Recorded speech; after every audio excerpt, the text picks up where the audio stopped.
அதிகாலையில் எழுந்துவிட்டால் நாம் வெற்றி பெற்று விடுவோம் அப்படின்னு சொல்லிகிட்டு இருக்காங்க. அப்படி தானே நிறைய பேர் சொல்லுவாங்க. நீங்கள் 5 மணிக்கு எழுந்துட்டீங்க அப்படின்னாலே நீங்கள் வாழ்க்கையில் ஜெயிச்சிட்டிங்க அப்படின்னு சொல்லுவாங்க. அதிகாலையில் எழுந்துட்டாலே நம்ம வெற்றி பெற்று விடுவோம் அப்படிங்கிறத விட, அதிகாலை எழுந்துட்டு நீ சும்மாவே உட்காந்துருந்தா எப்படி வெற்றி பெறுவேன்? அதிகாலையில் நம்ம செய்ய வேண்டிய கடமைகள் நிறைய இருக்குது. நீ 5 மணிக்கு எந்திரிக்கிறியோ, காலையில் 4 மணிக்கு எந்திரிக்கிறியோ, எந்திரிச்ச பிறகு சும்மாவே உட்காந்துருந்தா எப்படி நீ வெற்றி பெற முடியும்? அப்போ நம்ம காலையில் 4 மணிக்கு எந்திரிக்கணும், அதே நேரத்தில் அல்லது 5 மணிக்கு எந்திரிக்கணும், அதே நேரத்தில் நம்ம கடமைகளையும் நம்ம செய்யணும். நிறைய பேர் அதிகாலையில் எழுந்திரிச்சிருவாங்க, ஆனால் அவங்களுக்கு என்ன செய்யணும்னு தோணாது, எதுவுமே செய்யணும்னு தோணாது. ஆனால் அதிகாலையில் அவங்களுக்கு முழிப்பு வந்துடும். அதனால் முழிச்சிட்டாலே அவங்க வெற்றி பெற்று விடுவார்கள் என்று சொல்லிவிடும். முடித்தாலே அது ஒரு வெற்றி தான். அதன் பிறகு அந்த வெற்றி தொடர வேண்டும். முழிப்பது, அதிகாலையில் விழிப்பது என்பது ஒரு வெற்றி, அவ்வளோதான். அதன் பிறகு நமது வெற்றிக்காக நாம் செய்ய வேண்டிய கடமைகளை நாம் தொடர்ந்து செய்ய வேண்டும். அப்போ தான் அது நமக்கு வெற்றியை தரும். அதனால் அதிகாலையில் விழிப்பது என்கிற வெற்றியோடு நமது வெற்றி முடிந்து விடக்கூடாது. அதனால் அது ஒரு வெற்றி தான். அதன் பிறகு நமது கடமைகளை நம்ம செஞ்சால் தான் அது வெற்றியை தரும். அப்போ கடமைகளை செய்யணும் அப்படின்னா, அதிகாலையில் விழித்த பிறகு நமது கடமைகள் என்ன இருக்குது? இந்த இயந்திர அறிவியல் உலகில் நாம் தொழில், நம்முடைய உடற்பயிற்சி செய்யணும், அப்புறம் படிக்கணும் அல்லது எழுதணும், ஏதோ ஒன்று நம்ம அலுவலக வேலை அப்படி இப்படின்னு நிறைய இருக்கும். உணவு தயாரிப்பது அப்படின்னு நிறைய கடமைகள் இருக்கும். அப்போ அதெல்லாம் செய்யணும் அப்படின்னா, இல்லை எதையுமே எனக்கு செய்யணும்னு தோண மாட்டேங்குது, அதிகாலையில் எழுந்து விட்டேன், ஆனால் அதன் பிறகு எதையுமே செய்யணும்னு தோண மாட்டேங்குது அப்படின்னாக்கா உடம்பில் வலி இல்லைன்னு அர்த்தம். உடம்பில் வலி இல்லை அல்லது வலிமை இல்லை, வலி தான் இல்லை என்பது பொருள். உடம்பில் வலி இருக்கணும். அப்போ முந்தின நாள் சாயந்தரம் நீ உடற்பயிற்சி பண்ணியிருக்கணும். காலையில் எழுந்திரிச்சு நாம் கடமைகளை சுறுசுறுப்பாக செய்யணும். எழுந்திரிச்சிட்டேன், ஆனால் எனக்கு என்ன செய்யணும்னே தோணலை அப்படின்னா உடம்புல வலி இல்லாமல் இருக்கும். வலி இருந்தால் தான் நீ என்ன செய்யணும்னு தோணும், சுறுசுறுப்பாக இருப்ப. அப்போ சாயந்தரம் உடற்பயிற்சி கண்டிப்பாக செய்யணும். அதுமாதிரி காலையிலையும் உடற்பயிற்சி செய்யணும், சாயந்தரமும் உடற்பயிற்சி செய்யணும்.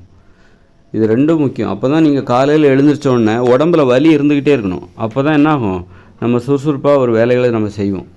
காலையில் நம்ம செய்வதற்கு நிறைய வேலை இருக்குது அப்படிங்கிற நம்ம கண் அப்போ தான் தெரியும். கண்கள் எப்போ தெரியும் அப்படின்னா, நாம் செய்வதற்கு நிறைய வேலைகள் இருக்கிறது அப்படிங்கிறது நம்ம கண்கள் கண்டுகொள்ளும். எப்போனாக்கா உடம்புல வலி இருக்கணும். நம்ம உடம்புல வலியே இல்லைன்னு வச்சுக்கோங்களேன், நம்ம கண்களுக்கு தெரியாது, நாம் என்ன வேலை செய்யணுன்னே தெரியாது, நமது கண்களுக்கு தெரியாது. நாம் செய்ய வேண்டிய வேலைகள் அத்தனையுமே மறைந்து போய்விடும். நீங்கள் உடம்புல வலி இருந்தால் தான் இவ்வளோ வேலைகள் இருக்குதா, நாம் செய்ய வேண்டிய வேலைகள் இத்தனை இருக்கிறதா அப்படிங்கிறதே உங்கள் கண்களுக்கு அது தெரியும். ஞானக்கண்களுக்கு தெரியும். ஞானக்கண்ணுன்னு சொல்கிறோங்களா, அதுதான் அந்த அறிவு கண். அது வேலைகளை கண்டுபிடிக்கிற அந்த கண். இப்போ வேலையில்லா திண்டாட்டங்கிறது என்ன தெரியுமா? வேலையை கண்டுபிடிக்க முடியலை, வேலைகளை கண்டுபிடிக்க முடியல. வேலைகள் நாம் செய்வதற்கு நிறைய வேலைகள் இருக்குது. அதில் ஏதாவது ஒரு வேலையை நீ எடுத்து செஞ்சுக்கலாம்.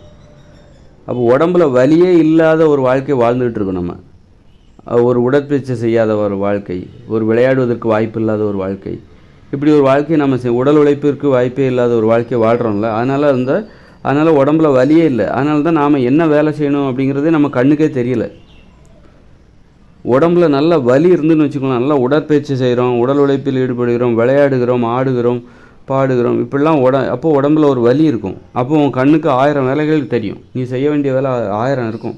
1000 வேலைகள் நீ செய்வதற்காக காத்துக்கொண்டு, அதில் ஒரு வேலையை எடுத்து நீ செஞ்சாலே போதும். உடம்புல வலியே இல்லைன்னு வச்சுக்கோங்களேன், நீ சோம்பேறியாக இருக்கிற அப்படின்னா உன் கண்களுக்கு ஒரு வேலை கூட தெரியாது. நீ என்ன செய்யணுங்கிறதே உன் கண்ணுக்கு தெரியாது. நீ காலையில் எழுந்திரிச்சு கூட உட்காந்துக்கோ, ஆனால் வெற்றி பெற்று விட மாட்டாய். காலையில் எழுந்திரிச்சாலும் நாம் செய்ய வேண்டிய வேலைகள் நம் கண்முன் விரிய வேண்டும், தெரிய வேண்டும். நமக்கு முன்னாடி நிற்கணும். நாம் இந்த வேலை செய்யணும், அடுத்து இந்த வேலை செய்யணும், இந்த வேலையை முடித்தோன்னா அந்த வேலை செய்யணும்.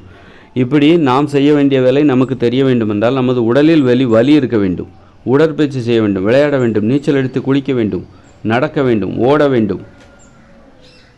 ஓடுறது ரொம்ப முக்கியம் உடம்புல. இப்படி உடம்புல ஒரு வலி இருக்கணும். அப்படி வலி இருந்தால் தான் நாம் என்ன வேலை செய்யணுங்கிறதே நம்ம கண்ணுக்கே தெரியும். நம்ம கண் அப்போ தான் தெரியும். ஏன் நிறைய பேர் கண் பார்வை தெரியல அப்படின்னா உடல் உழைப்பே கிடையாது. அதான் கண் பார்வை இல்லாமல் போகுது. காது கேட்காமல் போகுது. புலன்கள் ஒழுங்காக வேலை செய்யணும் அப்படின்னா நம்ம உடம்புல வலி இருக்கணும். உடல் உழைப்பில் ஈடுபட வேண்டும். உடல் உழைப்பில் ஈடுபட்டால் தான், உடற்பயிற்சி செய்தால்தான், ஓடினால்தான், ஆடினால்தான், விளையாடணும், நீச்சல் அடித்து குளிக்க வேண்டும். அப்போ உடம்புல ஒரு வலி இருக்கும். உடல் உழைப்பில் ஈடுபட வேண்டும். அவங்கவுங்க வேலையை அவங்கவுங்களே செய்யணும். துணி துவைக்கணும், இப்படி சுத்தம் பண்ணணும், உணவு அவரவர்கள் வேலையை அவரவர்களே செய்யணும். அப்போது உடம்புல ஒரு வலி இருக்கும். அப்போ தான் நம்ம கண்ணே தெரியும். அப்போ தான் நமக்கு காதே கேட்கும். நமது புலன்கள் ஒழுங்காக வேலை செய்யும். நிறைய பேருக்கு ஏன் காது கேட்பதில் குறைபாடு, ஒரு வயசுக்கு அப்புறம் காது கேட்பதில் ஏன் குறைபாடு, கண் பார்வை குறைபாடு ஏன் போகுதுன்னா உடல் உழைப்பு இல்லை, விளையாடுவதில்லை, உடற்பயிற்சி இல்லை. சும்மா உட்காந்த மேனிக்கு டிவி பார்க்க வேண்டியது, ஏதோ பண்ண வேண்டியது, அழுங்காமல் குலுங்காமல் 2 வீலரில் வேலைக்கு போக வேண்டியது, உடம்பு அசைவே கிடையாது. உட்காந்த மேனிக்கு உட்காந்துட்டு எந்திரிச்ச மேனிக்கு எந்திரிச்சு வர வேண்டியது. எந்த அசைவும், உடலுக்கு வலினாலே பயப்படுறாங்க. இப்படி குனிஞ்சு நிமிர்ந்தாலே வலிக்கும் பயப்படுறாங்க, நடந்தாலே வலிக்கும்னு பயப்படுறாங்க. அதனால தான் காதெல்லாம் ஒழுங்காக கேட்க மாட்டேங்குது, கண்கள் தெரிய மாட்டேங்குது. ஒரு வயசுக்கு அப்புறம் கண்ணு தெரிய மாட்டேங்குது. அதனால் உடலில் வலி இருக்க வேண்டும். அப்போ தான் நம்ம காலையில் எழுந்திரிச்சா கூட நாம் என்ன வேலை செய்யணுங்கிறது நம்ம கண்ணுக்கு தெரியும். உடற்பயிற்சி செய்ய வேண்டும். அதனால் காலை மாலை 2 வேளை உடற்பயிற்சி செய்ய வேண்டும். ஏதாவது ஒரு நாள் என்ன பண்ணால் நல்லா ரெஸ்ட் எடுத்துடணும். ஞாயிற்றுக்கிழமையை ரெஸ்ட் எடுக்கிற நாளாக விட்டுடலாம்.